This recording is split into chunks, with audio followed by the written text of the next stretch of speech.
নমস্কাৰ, মই অনুপম শইকীয়া। আজি এটা বিশেষ বিষয়বস্তু লৈ মই সামাজিক মাধ্যমত আহিবলগীয়া হ'ল দুৰ্ভাগ্যজনকভাৱে। হঠাৎ এটা পোষ্ট পালোঁ। পোষ্টটো লিখিছে সুৰজিৎ বৰা বাবলি। কি যে হ'ব অনুপম দা। অনুপম দা, যদি আজিৰ দিনত TRP বিচাৰে, কি ক'ম, লাজ লাগে। আহিব অনুপম দা, মই দিম আপোনাক TRP। বঙালীক ভৰিত ধৰিব নালাগে। আপোনালোকে নিজেই কওকচোন, কি মানসিকতাৰে এই কথাষাৰ লিখিলে। 1999 চনৰ পৰা মই ধাৰাবাহিকভাৱে অসমৰ বাহিৰেও বিভিন্ন বাহিৰৰ শিল্পীক গীত গাই আহিছোঁ। অকল ময়ে নহয়, মহেন্দ্ৰ হাজৰিকাদেৱ, কৃষ্ণমণি নাথ, মৃণালকান্তি মেধি, আমাৰ অভিজিৎ বৰ্মন ইত্যাদিকে কৰি তাৰোপৰি জিতুল দাই বাহিৰৰ শিল্পীক গীত গাইছিলে। ঠিক তেনেকৈ NK প্ৰডাকশ্যনেও গীত গাইছে। ঠিক তেনেকৈ ডক্টৰ ভূপেন হাজৰিকাৰ পৰা বুলি ধৰি বিশিষ্ট ব্যক্তিবিলাকৰ ক্ষেত্ৰততো এইখিনি সদায় সেইখিনি কথা হৈ আহিছে। জয়ন্ত হাজৰিকাৰ পৰা বুলি ধৰি গোটেইখিনি গীত গাই আহিছে। আৰু জিতুল দায়ো যেতিয়া গাইছে, তেতিয়া অভিজিৎ বা কুমাৰ চানুক গাইছে। এই সকলো কিন্তু অভিজিতেই হওক বা কুমাৰ চানুৱেই হওক, তেওঁলোকেও কিন্তু বংগৰে হয়। মই এইবাৰ এটি গীত গোৱালোঁ নতুনকৈ, নাচিমে কঁকালটি ঘূৰাই ঘূৰাই। সেই গীতটি বংগৰ কন্যা, অসমৰ বোৱাৰী মৰ্মিতা মিত্ৰই গাইছে। সেই গীতটিক লৈ কিয় ইমান বিতৰ্ক হ'ব লাগে? বাবলি হৈছে আমাৰ বাবু বৰুৱা, মৰমৰ ভাতৃপ্ৰতিম অসমৰ সাংগীতিক ক্ষেত্ৰৰ এজন বিশেষ কৰ্মী। বাবুৰ মেনেজাৰ আছিলে। সেই সূত্ৰেই মোৰ ষ্টুডিঅ'লৈ আহে। মই বাবলিক অতি মৰম কৰোঁ।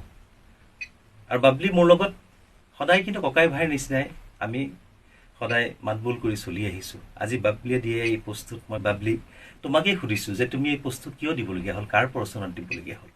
আৰু এই পোষ্টটো দিয়াৰ পাছত তোমাক অন্ততঃ মই এই পোষ্টটো যেতিয়া মই পালোঁ, বেলেগে স্ক্ৰীনশ্বট মাৰি যেতিয়া মোলৈ পঠালে, তোমাক অন্ততঃ মই 30 বাৰতকৈ ওপৰত ফোন কৰিছোঁ। তুমি এবাৰো ফোনটো নুঠালা। আৰু যদি এবাৰ ফোনটো উঠাই তুমিনো কি সংকটত পৰিছা। মই জানো যে তুমি আৰ্টিষ্টসকলক লৈ পেলাই বেপাৰ কৰি চলি আছা। আৰু মই সেই কথাত সুখীও বহুত, কাৰণ তুমিতো চুৰ কৰি চলা নাই। কোনোবা এজন মানুহে নিজৰ পেট পোহপাল দিবলৈ কিবা এটা কাম কৰিবই লাগিব। গতিকে তাৰ মাজত তুমি আৰ্টিষ্টসকলক লৈ পেলাই তাৰে মাজৰ অকণমান অনুদান লৈ পেলাই তুমি চলি আছা। মোৰ তাত ক'বলগীয়া একো কথা নাইকিয়া। তুমি নিজৰ কৰ্ম কৰি পেলাই খাইছা। কিন্তু আজি মোক যে তুমি ক'লা বঙালীক ভৰিত ধৰিব নালাগে, মই দিম, মই TRP দিম। তুমি যে দিম বুলি ক'লা, তুমি কি নিজে পাতি পেলাই আৰ্টিষ্টসকলক লৈ যোৱা, নে ৰাইজে তোমাক দিয়ে? মই এই কথাটো তোমাক প্ৰশ্ন কৰিছোঁ। আৰু এটা কথা মই তোমাক কওঁ যে শুনা, তুমি মোক দিব নালাগে। কাৰণ তোমাৰ সংস্থাত যদিও কেতিয়াবা তুমি বিচাৰিছা বা বেলেগ সংস্থাইও বিচাৰিছে, মই কোনো সংস্থাৰ আণ্ডাৰত থাকি পেলাই কেতিয়াও কৰাৰ কথা ভবা নাই। এইকাৰণেই ভবা নাই যে 1990 চনৰ পৰা আজি 35 বছৰত মই খোজ দিলোঁ এই সাংস্কৃতিক ক্ষেত্ৰখনত। আজি ইমান বছৰে মই মেনেজাৰ নোলোৱাকৈ বা কোনোবা সংস্থা নোলোৱাকৈ নিজাববীয়াকৈ পোনপটীয়াভাৱে ৰাইজৰ লগত কমিউনিকেট কৰি পেলাই অনুষ্ঠান পৰিৱেশন কৰিছোঁ বা বিভিন্ন গীত মাত কৰিছোঁ। গতিকে সেই ক্ষেত্ৰত ৰাইজৰ লগত এটা মোৰ পোনপটীয়া সুব্যৱস্থা আছে। গতিকে পোনপটীয়াভাৱে মই কৰোঁ। তোমাৰ এয়া ঈৰ্ষা নে কাৰোবাৰ প্ৰৰোচনাত তুমি এই কথাখিনি লিখিলা?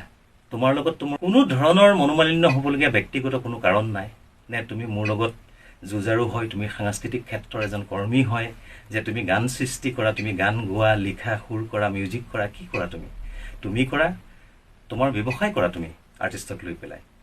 গতিকে তোমাৰ লগত মোৰ কম্পিটিশ্যন কৰিবলগীয়া বা মোৰ লগত তুমি কম্পিটিশ্যন কৰিবলগীয়া বা তুমি মোক বেয়াকৈ ক'বলগীয়া, মই তোমাক বেয়াকৈ ক'বলগীয়া কি কথা আছে তাত?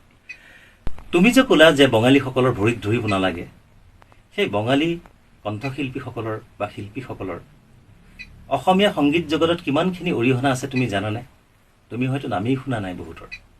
সুমন কল্যাণপুৰী, মধুমতী গোস্বামী, ডলি ঘোষ, উষা উত্থুপ ইত্যাদিকে কৰি যিমানখিনি ছিংগাৰ আছে, সেইসকলে অসমীয়া গানত যিটো প্ৰাণ দি থৈ গৈছে, জান দি থৈ গৈছে, যি জীৱন্ত কৰি ৰাখিছে আজিও। গতিকে সেইসকল শিল্পীক বঙালী বুলি কৈ তুমি নিজকে কি বুলি বুজাব বিচাৰিছা? মোৰ প্ৰশ্ন হৈছে যে সেইসকল শিল্পীক যিসকলে গীত গোৱাইছিলে, তুমি মোক আঙুলি টোওৱা নাই। বাহিৰৰ শিল্পীক যিসকলে গীত গোৱাইছিলে, সেই সকলো প্ৰত্যেকজন শিল্পীক তুমি আঙুলি টোৱাইছা। আমাৰ ভূপেনজীৰ দেৱ, তেখেতে উষা উত্থুপক গোৱাইছিলে, তোক দেখি মোৰ গা কেনেবা। আমাৰ প্ৰায় প্ৰত্যেকজন শিল্পীয়ে এই গীতটি মঞ্চত পৰিৱেশন কৰে।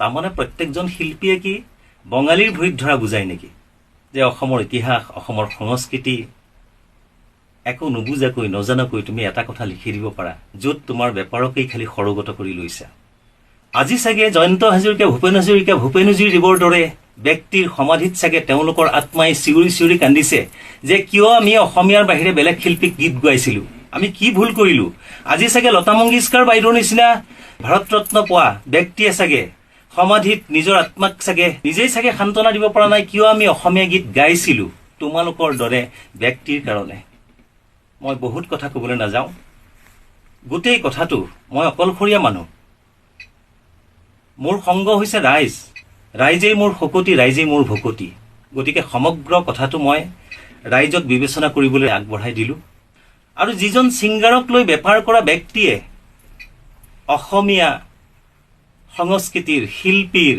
মূল্য নুবুজে সেইজন ব্যক্তিক লৈ অনাগত দিনত আপোনালোকে অনুষ্ঠান কৰিব নে পোনপটীয়াভাৱে শিল্পীৰ লগত যোগাযোগ কৰি পেলাই আপোনালোকে অনুষ্ঠানসমূহ কৰিব সেই বিবেচনা আপোনালোকে নিজেই কৰিব মই কৰজোৰে প্ৰাৰ্থনা কৰিছো কিবা যদি ভুল ত্ৰুটি হৈছে ক্ষমা কৰিব আৰু পোনপটীয়াভাৱে কিবা যদি বুজিবলগীয়া জানিবলগীয়া আছে মোক পাবলগীয়া আছে পোনপটীয়াভাৱে মোক ফোন কৰিব পাৰে মোৰ ফোন নম্বৰটো আপোনালোকক জনাইছো মুকলিমূৰীয়াভাৱে 9435013330 অথবা 7002929157 কিবা ভুল হলে মাৰ্জনা কৰিব